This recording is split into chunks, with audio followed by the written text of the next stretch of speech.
سلام دوستان.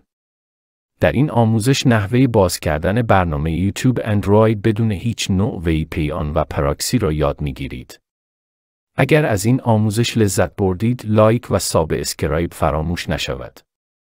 آرمان شهریاریان. Hello friends. In this tutorial, you will learn how to open the Android YouTube app without any VPN or proxy. If you enjoyed this tutorial, don't forget to like and subscribe. Arman Shahriarian. سلام دوستان. در این آموزش نحوه باز کردن برنامه یوتیوب اندروید بدون هیچ نوع VPN و پراکسی را یاد می‌گیرید. اگر از این آموزش لذت بردید، لایک و سابسکرایب فراموش نشود. آرمان شهریاریان. Hello friends.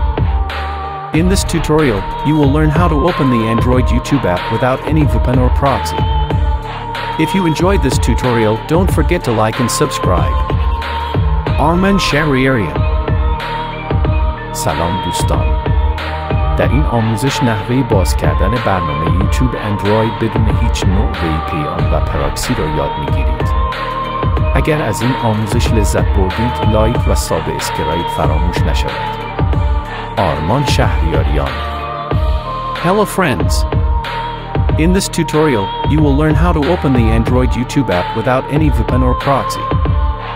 If you enjoyed this tutorial, don't forget to like and subscribe. Arman Shahriarian. سلام دوستان.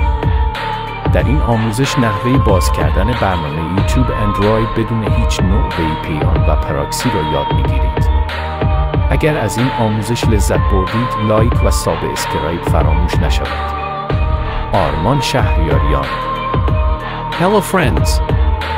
In this tutorial, you will learn how to open the Android YouTube app without any VPN or proxy. If you enjoyed this tutorial, don't forget to like and subscribe. Arman Shahriarian. سلام دوستان.